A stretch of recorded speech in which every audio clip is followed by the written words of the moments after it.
Now, it's fair to say that most actors are simply happy to have a paying gig working on a movie, and they typically don't expect to have much say or be able to make special requests, especially where blockbuster franchises are concerned. But that's not always true, and in the case of the Star Wars franchise, a few actors dared to make an unexpected ask while playing their role. So let's take a look at them. As I'm Jules, this is WhatCulture.com, and these are the 10 most unusual demands made by Star Wars actors.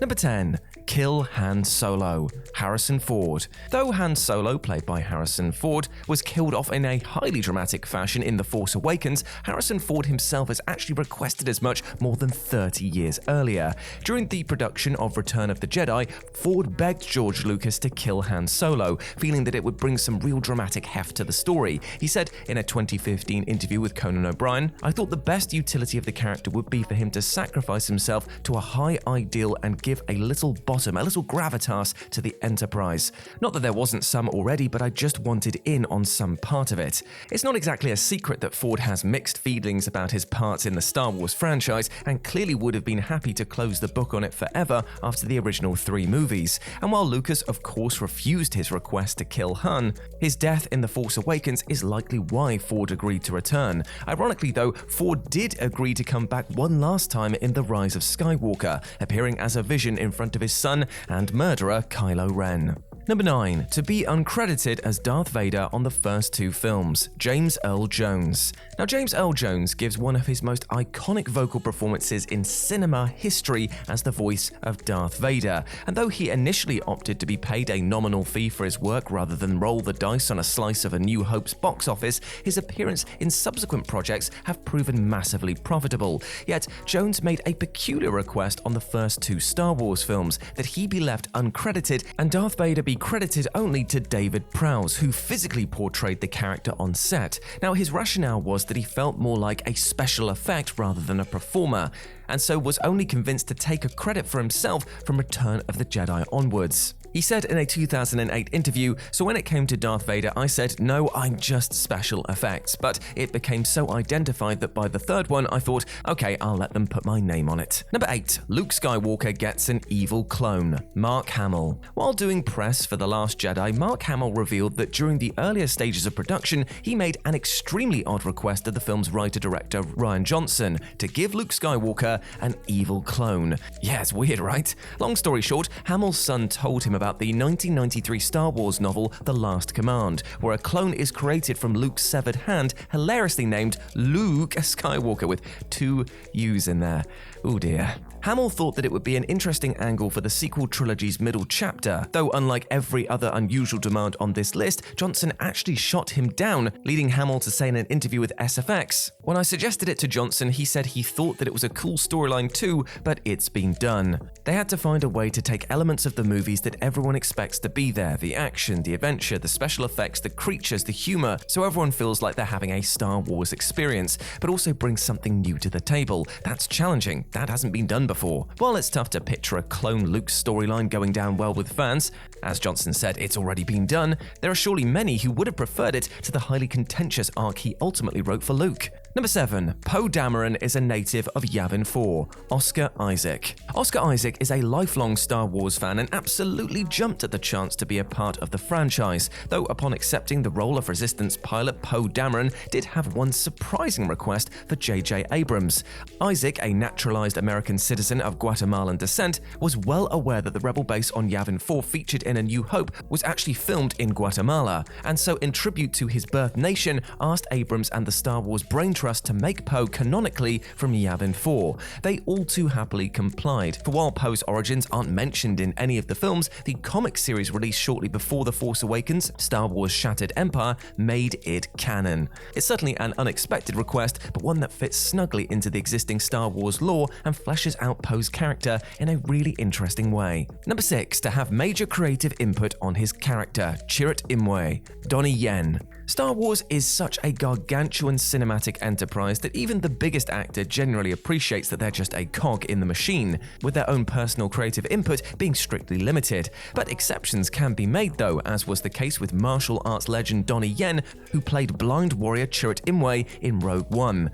Yen was initially reluctant to take the part and spend 5 months away from his family shooting in London, though was swayed by director Gareth Edwards' permissive, collaborative approach on developing Yen's character. Yen said, "When you hire me, you're not just getting an actor, you're getting a choreographer, a director," and asked Edwards to let him take the reins on forming Imwe into more than he seemed on the page. Edwards agreed, giving Yen the latitude to help shape the character, including suggesting that he was blind, as is perhaps the single most unique and memorable aspect of his character. While many actors' eagerness to be creatively involved can come off as excessively grasping for control, in this case, Yen, a storyteller as much as he is an action star, clearly had some smart instincts for the character. Number 5. A cooler costume for Finn. John Boyega. John Boyega has certainly held nothing back in detailing his mixed experience of working on the sequel trilogy, though while shooting The Last Jedi, he had just one major ask for the director, and that is some cooler duds for Finn. He said, "I went in and we just spoke about the character, spoke about the scenes.